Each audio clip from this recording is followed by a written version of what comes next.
Greetings. Today we're going to talk about device programmers. What you're looking at here is an Edom's electronic EMP20, which I bought a long time ago and served me faithfully, mostly for EPROMs and also to do PLD devices such as PALs and GALs. But it started getting old. And what I mean by that is the performance or its capabilities deteriorated over time. First thing I noticed a few years ago was it would no longer program PLDs, GALs, PALs. Now this thing has a personality module that slides into here, and I have all of the ones I need. Well, more than that, because it'll program a lot of devices that I never even needed it to program. But the PAL and GAL programming stopped to work on it. It just wouldn't. It would get confused. It would lock up. The data would get corrupted. All sorts of weird stuff. Now, is it the programmer? Now, this is, of course, it's a parallel port device. It's running off of an older PC with a parallel port on it, using the Needham software. So I don't know whether it was the PC or whether it was this guy. I put a scope on it. I checked for activity on all the address lines. I checked the programming pulses, both voltage and the pulse widths. Everything looked okay on the scope, but it would not program PLDs. So fine,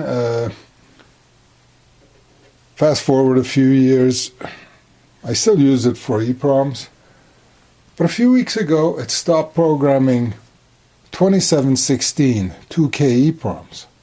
And again, I put a scope on it, I tried to figure out what was going on, and everything was correct. The programming voltage was nice, the programming pulse widths were proper. Everything looked okay, but it just wouldn't work. Of course, I tore it apart. I won't do it again, but there's an 8031 in there that talks to the parallel port, and then there's an ASIC in there and a bunch of pin drivers, and the pin connections are determined by these personality modules. Wouldn't it be wonderful if people had personality modules that you could exchange? But anyway, this thing does have those, but for me it was kind of like, hey, if it can't program 2716s anymore and I don't see an obvious problem, then it's time to modernize. And I'm sure it can be fixed, but it's just not worth it anymore. So I did some light online research, and I came up with this guy, which is the TL8662 Plus, which seems to be used by a lot of people. It's relatively inexpensive. Mine was really inexpensive because I bought it used. But I didn't do all of my research, because even though this has pretty comprehensive PC software, that they claim that there are 16,000 devices in there. But, of course, with my damn luck, this can't program 2716s. Even though it shows up in the list, it wouldn't program 2716s. And the reason for that is, it's actually a well-known reason, which I should have researched, but the 2716 EPROM needs a 25-volt programming pulse. This thing can only output 18 volts max. And there are ways around it. People have come up with these weird socket things where they inject 25 volts permanently into the device and then run the programmer. But that didn't seem like a real good solution to me. There's a reason why there's a programming pulse and why there's a programming pulse width. And if you just power it off 25 volts, I'm sure that's not the best thing to do for the device. On the good side, this programs PLDs like there's no tomorrow. You can use an old program called Couple, or CUPL, that lets you design the contents of your PALs and GALs, creates a JEDEC file, and then this programs it just fine. So this solved my PLD problem, but it didn't solve my 2716 problem, so I had to go and search more. I searched some more, and I found something that I didn't even know existed. It's a Heathkit EPROM programmer, model 4801. I found a few for sale, looked into it, and basically figured, hey, if this can't program 2716 EPROMs, then nothing can. And I found one in really nice shape, and an even better part of it was that this one wasn't a kit. This was factory built, for whatever that's worth. But some people build kits nicely and some don't, and it's a coin toss to see what you're getting. But since this one was factory built, which you can tell by the prefix, I think it's an SD-4801, whereas the kits were IDS-4801s, and hey, great, So I ordered it, and it was in great shape. It came with all the documentation. It also uses personality modules. This one is for a 2516 and a 2716. And it came with a bunch of modules, which are here. And it'll program, the modules pretty much go up to a 128, which is a 16K EPROM. Now, these were delivered with 4K of built-in memory, so all you could program was 2732 4K EPROM, but you could upgrade the memory to 16K. It's very simple. Everything's there, there are sockets there, no jumpers to set. You just plug in some RAM chips, and every time this thing powers up, it actually checks how much memory it has and tells you. So we turn this guy on, and it says 3FFF, and then goes into idle mode, and 3FFF is basically the last address in a 16K address space. So what that means is the heart of this thing is basically a RAM buffer. It's Z80 based. The Z80 talks to the RAM buffer. It holds the contents of an EPROM that plugs into here. Whether it programs it from RAM to EPROM or whether it just reads in the EPROM, you have to have enough memory for that to happen. An interesting problem to ponder, though, is when this comes with a 4K base and you want to program a 2732, which is a 4K device, it's going to use up every single byte of those 4K as data storage to know what to burn to the chip. Now, how does the Z80 in there actually program the chip? Generate the addresses, programming pulses, and all of that? Because it can't touch the RAM, and there's no extra RAM in here. So I had a peek at the source code, and interestingly, basically the Z80 has, let me look at this real quick. It has one 8-bit register internal, 1, 2, 3, 4, 5 general purpose 16-bit registers, and then you can switch to a second bank of registers, which is only partial, but it has another, let's see, 7, 8 bytes. So for a total of, and I need to count this again, 7 plus 7 is 14, plus 4 is 18. It basically has 18 bytes of register space. The accumulator doesn't count because you can't use it to store anything. You use it to transfer things back and forth. You can't call subroutines because if you set the stack pointer needs memory, and there is no memory. But having looked at the code, it's very cleverly done, and basically the programming logic functions by only using the internal registers of the Z80. And that's how they bypass the problem of having to put an extra RAM to be able to program this. An interesting solution, I would say, but remember, this is mid-80s, and RAM still cost non-trivial amounts of money, and the solution worked. So there you have it. So as you saw before, when you turn it on, it first checks memory and tells you that 3FFF is the last memory location. That's of course a hex display, and that means it's got 128K, and so it's able to burn a 27128 at most. Not really true, there are ways around it actually, but for now that's how it came out of the box.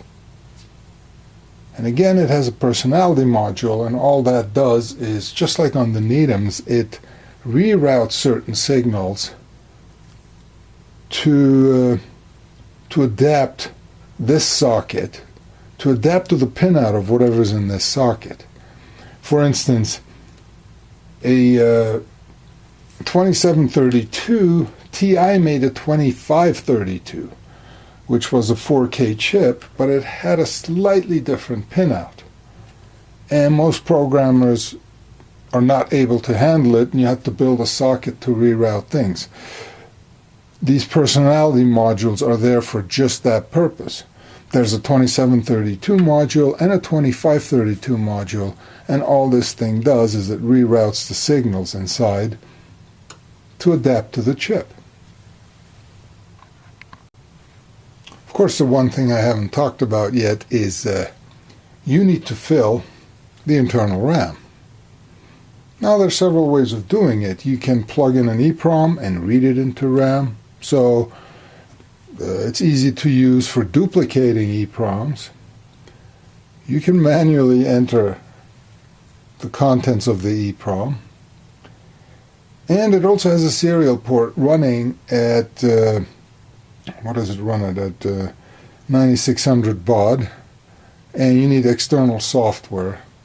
It communicates via Intel hex format, and you can fill it up with data from a PC, or you can read EPROMs and send that back to the PC for saving.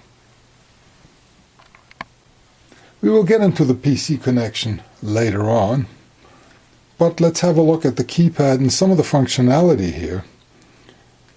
So we have our hex keypad over here, and then of course our function keys over here. And some of the simple stuff is you press address, it'll ask you to enter an address. It's always a RAM address. Well, when you say address, it's always talking about RAM. So if we go to location 0, it says that the contents are 0. When you turn this thing on, it fills all of RAM with zeros, which is a bit strange considering that an erased location in an EPROM is FF. But I'm sure they had a weird reason for filling it with zeros. But then what you can do is you can type in new values, and it auto increments right after you enter values. So enter the right value, because it advances automatically. But then there's a decrement where you can go back, and the 22 was supposed to be a 23. So you can correct it like this. You can increment through memory, you can decrement through memory, and for really big jumps, you just press the address button again, and you enter an address. And that's how you can manually examine and edit memory in this. There's also a repeat key, which is badly named because it shouldn't be called repeat, it should be called fill. So what you can do is, since data gets initialized to zeros, let's say you wanted to initialize data to A5s, you basically give it an address, at 0, then you press repeat, and it says first address, and again 0, last address, which is, and then it wants to know the value, and we put in an A5. So now it filled 0 through 0FF with A5s. We can verify that, step through it. But that's the basic functionality of it. Archaic? Yes. But it's a true artifact.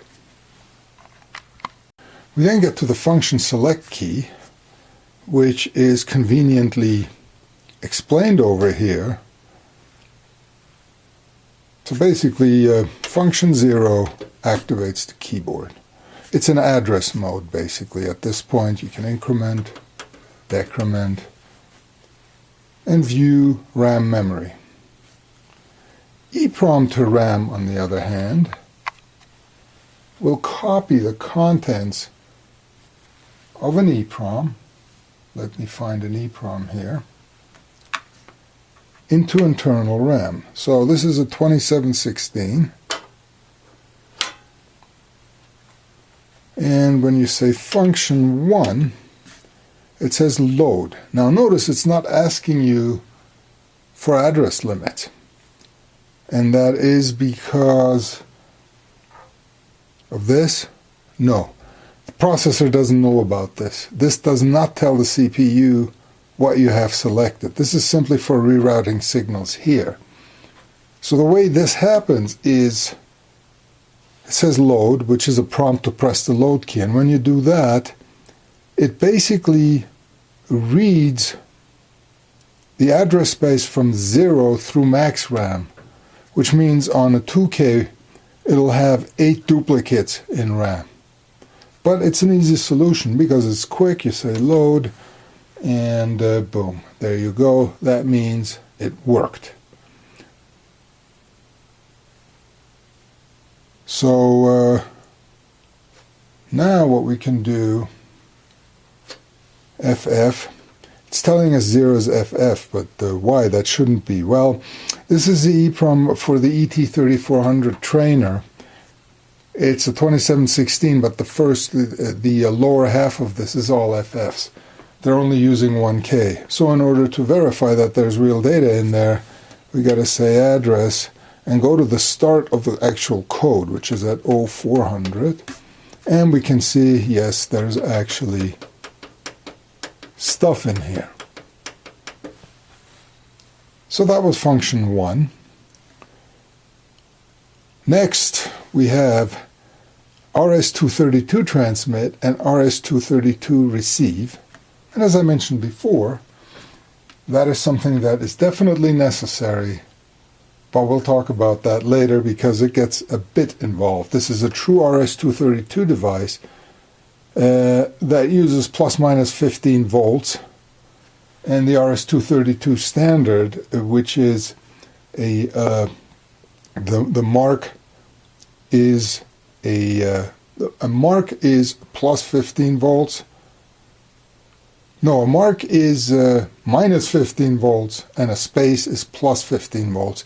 You put this into a TTL to USB converter, and you'll be seeing fireworks. So some work has to be done there, so we will bypass those.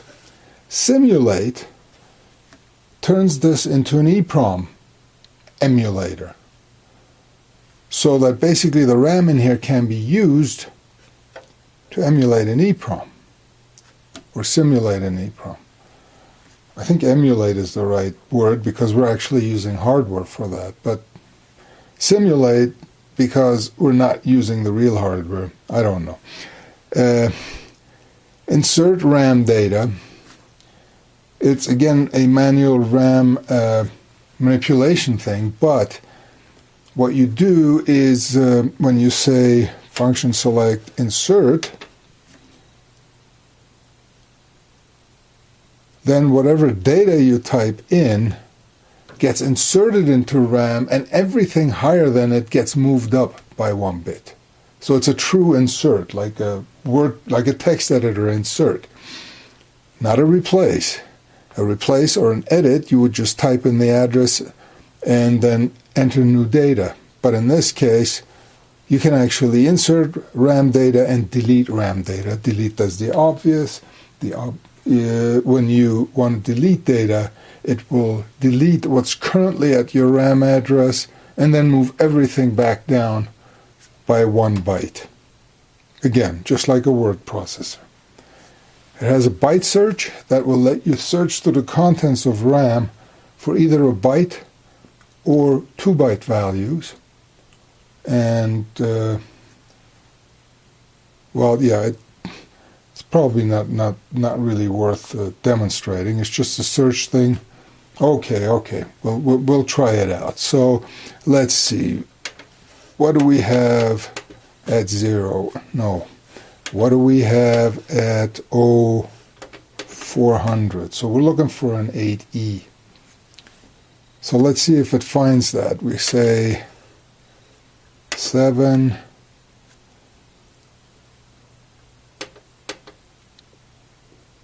search. I'm going to have to look up how that works. It's waiting for me to tell it whether I'm searching for 1 byte or 2 bytes. So I'm searching for 1 byte, and we want to look for, what was it, 8E? I think so. 8E. Boom. And there you go. Found it. But it found the first instance.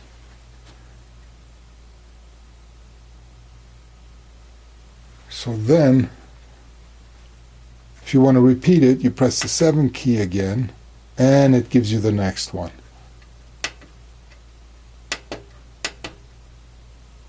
So see, now it's telling us in one of the copies. Remember, when it copies the EPROM, it tries to do a 16K copy, and since the upper address lines are missing here, it just makes duplicates of it. So yeah, that's the byte search. Next one is program EPROM, and 9 is verify. So let's do 9 first.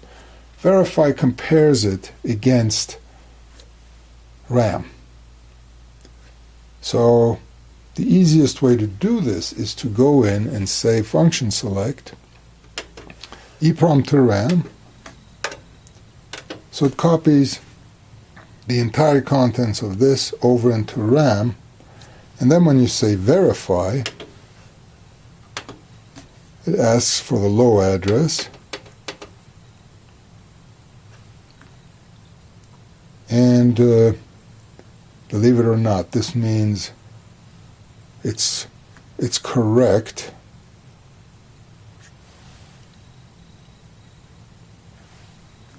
This is the checksum of what we entered, but how does it know? Oh,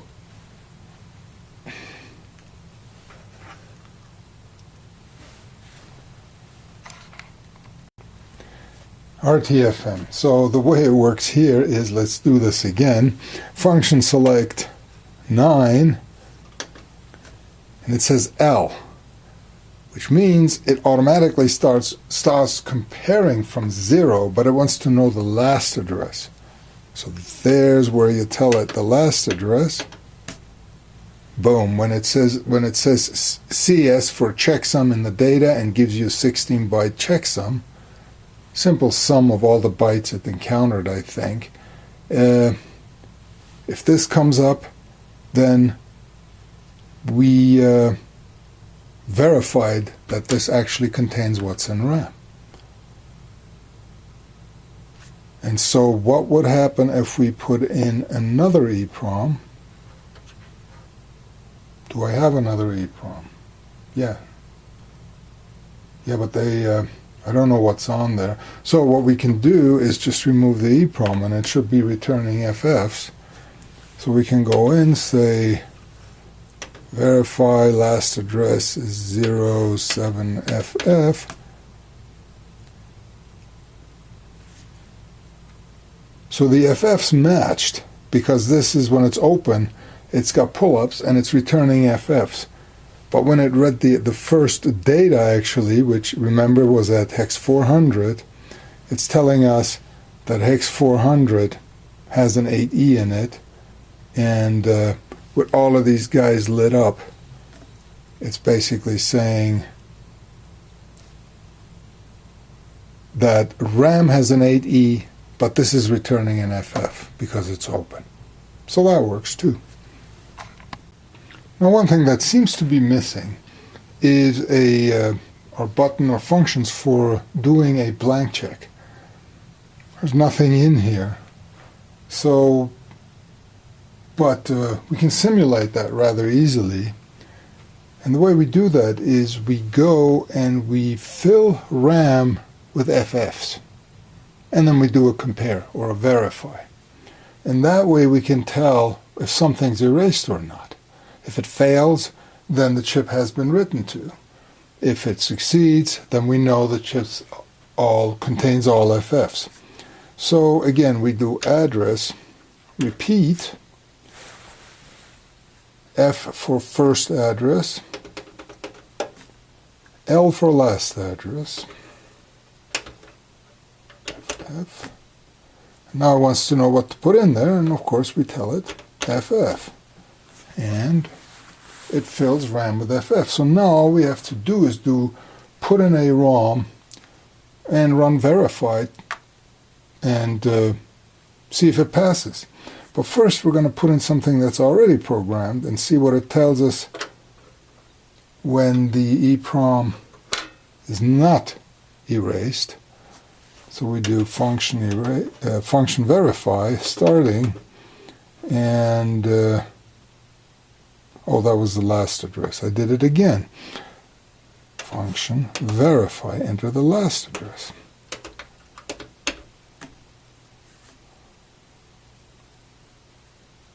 Oh, that's interesting. Now it's telling us, oh no, that's correct, it failed. It's giving us an address, and it's saying that RAM contains an FF, but the chip contains something else. So this EPROM is not erased. So now let's take this brand spanking new Intel 2716 and do this again. Last address 07FF. F800 is the 16-bit checksum, not byte as I said before. So this thing is blank, and now we're ready for the big test. The big test is, of course, will this program the EPROM? So since we haven't talked about, and won't be for a little while, about how to get data into here from a PC,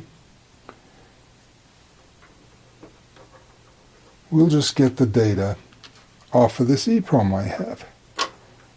This is the EPROM that the ET3500 trainer uses, and that'll give us a real-life opportunity to check that if the EPROM we burned is actually working.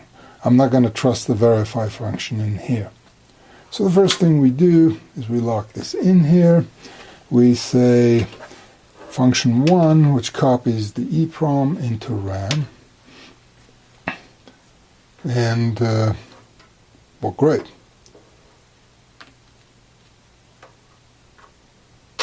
Now, the blank check that I complained about, I found out later that it actually does a blank check during the programming phase.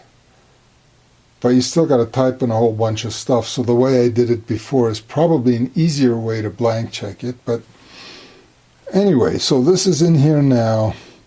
Let's make sure I don't mess up here. Function select program EPROM. So it says first address, but that refers to the RAM address.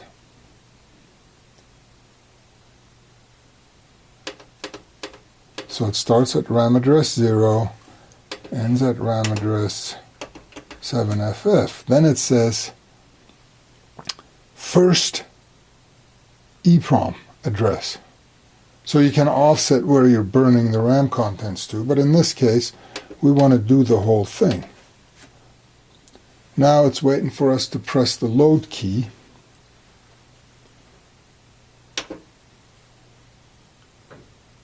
And it comes up with a P that says programming.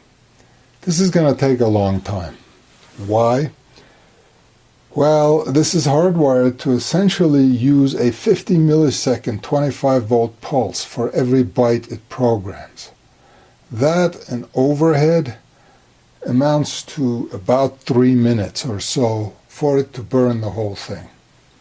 So go grab your favorite beverage, and we'll be back when this is done. Well, I did something wrong because the programmer crashed. So let's try this again.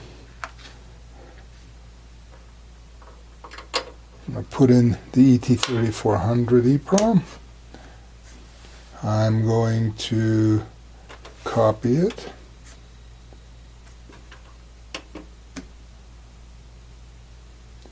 I'm going to remove that. I have another brand new Intel EPROM that I erased. And let's see. So now we give function select program. First RAM address. Last RAM address. First EPROM address. And it goes to load. Okay. Now, if it found at this point that the EPROM wasn't erased, it would have told me so. It would have shown me an address and a value saying that, hey, this value is not FF, but it's saying this is erased, press the load button. And it does the same thing.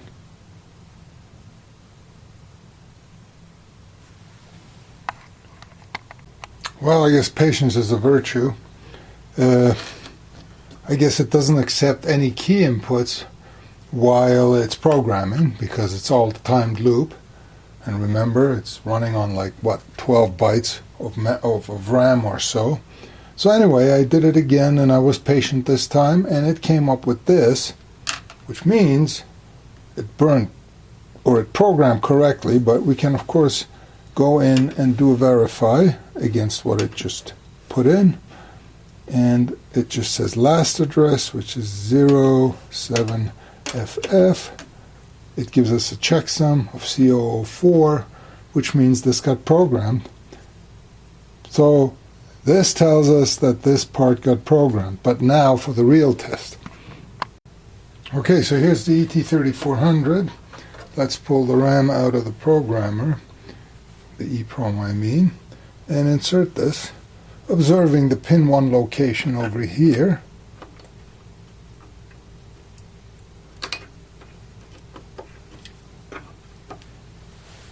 Okay, and turning it on. Boom. It did in fact program the EPROM. I know. Some of you may be saying, what, are you surprised it burned the 2716? Well, after dealing with a device programmer that worked for years and then refused to program 2716s, the point was the programmer, the Needhams, would tell me, would verify it, and then I would plug the EPROM into the board, the target board, and it would do very crazy things.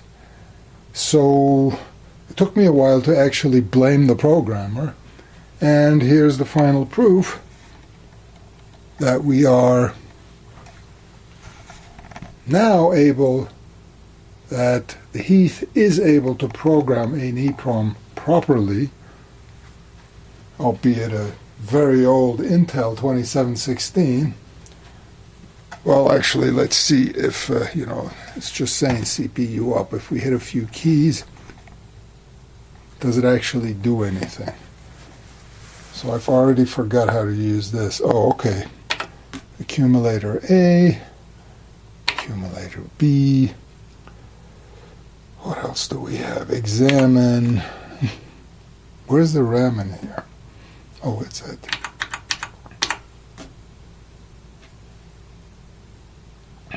Let's see, next, forward. It all seems to work. So what remains to be tested and or demonstrated is this can also be an EPROM simulator or emulator, as we discussed. But I have to build some hardware for that because you need a different personality module, and then basically run a ribbon cable from this socket into the EPROM socket over there, and then see if that works. And then, of course, the most important part, serial communications. Can we talk to this from a PC? And I mean a modern PC, not a Pentium 2 or anything like that. But that has to wait till the next episode. Thanks for watching. A thumbs up would be appreciated. Comment would be very interesting. And we'll see you soon.